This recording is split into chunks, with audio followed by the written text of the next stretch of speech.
thanks for coming back for another video. This one here, another really fun and easy lesson, another great song. This one was by Faces called Ooh La La. I like to have this one in my teaching repertoire just because it's another song to get you up and actually playing. I know a lot of times when you're learning how to play an instrument, you just would like to play and forego all the boring, complicated stuff. And this song actually is a lot of fun, a good song, and it will get you up and playing pretty quick. Not to mention that it's going to help you when you get to playing the stuff you really want to play. So the previous song we did was Suavecito, and we did that C add 9 chord into the F6 9. And so I teach these in that sequence, and the main focus on this is actually twofold, because the chords are easy enough to where you don't have to think too much, and you can focus on your right hand, which is your strumming, which is a lot more important than most people think. A lot of when you're sounding good, a lot of it comes from having that rhythm. Okay. You can do as much as you want to with your left hand, but if you aren't really in the groove, a lot of times when I was starting out as a budding musician, I got hired in bands mainly because of my rhythm. It wasn't so much my lead playing, but a band or other musicians, they want someone that can just really sit there in the pocket, really be in the groove. And if you've got a really good sense of rhythm, that really is just a great asset for you to bring to the table when you want to play with other musicians. But first we'll go over the chords. Now you're going to have the G chord. You're going to have your second finger is going to be on the sixth string, 3rd fret. Your first finger is going to be on the 5th string, okay, 2nd fret, and then you're going to have your 3rd finger.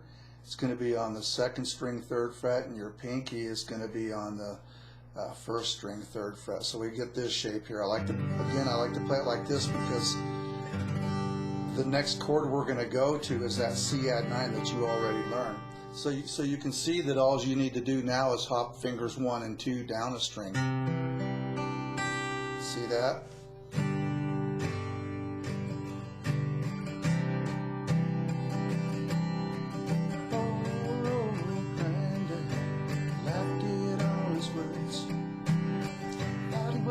A bitter man spoke of a woman's ways, trapped you. Okay, so that's how the song goes. Fairly easy.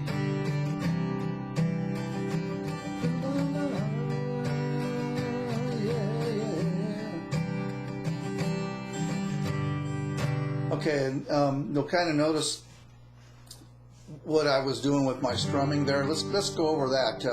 So these chords are pretty basic. They'll be coming up in the next few songs, and there will be tons of songs you learn in the future. So you want to practice that.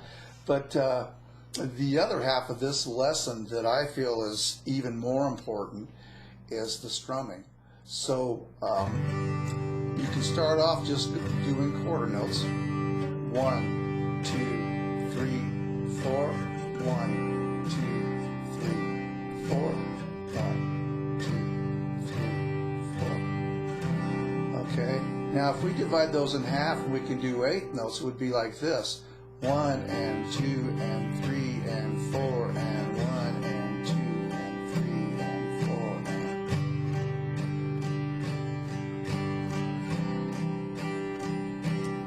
And if we divide those in half yet again, we're going to get 16th notes. So that would be like this: 1E and a 2E and a 3E and a 4E and a 1E and a 2E and a 3E and a 4E and a 1E and a 2E and a 8 notes, 1 and 2 and 3. Quarter notes, 1, 2, 3, 4.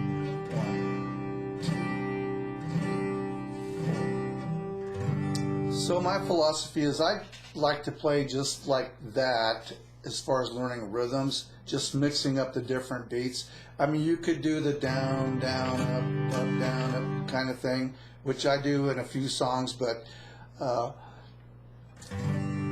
I think that most musicians, including me and people I play with, we're not, I don't know of anyone I've ever played with that's so they're going down, down, up, down, up kind of thing. When you're playing, you're feeling it, you're feeling the groove, and if you mix, just get these rhythms, 1, 2, 3, and a 4, and a 1, and 2, and so I could mix it up. I could go 1 and a 2 and a 3, 4, 1, 2.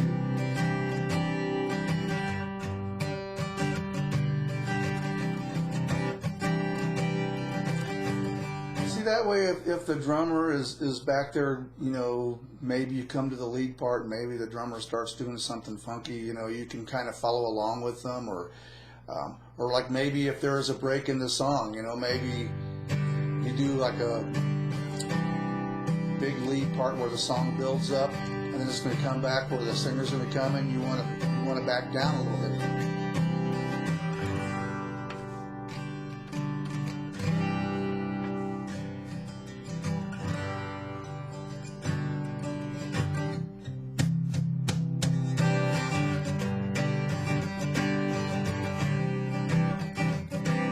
Okay, so, and again, you can do this like I've showed you in some other lessons. You can just, I'm going to kind of back up from the camera here a little bit.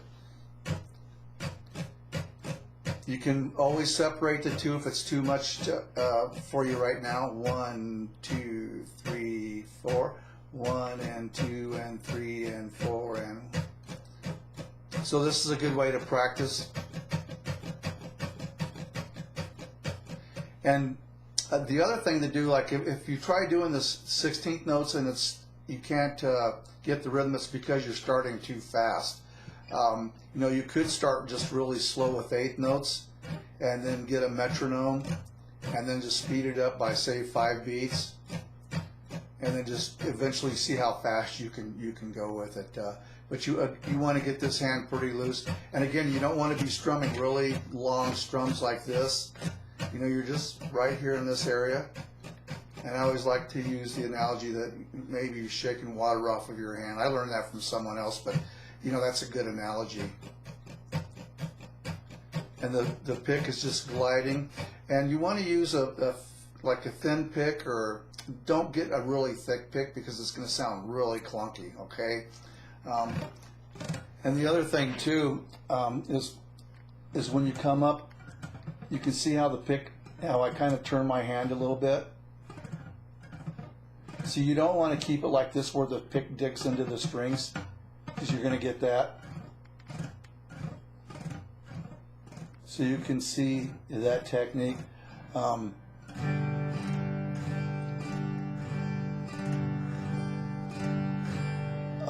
And then the other thing is try to watch playing the really low strings. A lot of students will have a tendency to play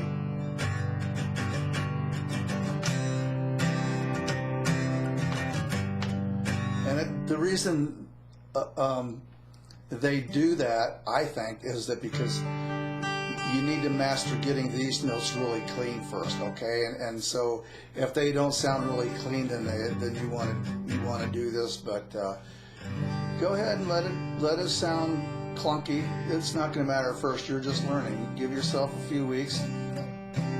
Make sure your fingernails are trimmed, which I'm just noticing I need to trim mine already. Okay, well anyways, have a wonderful day, and we will see you next time around. Bye-bye.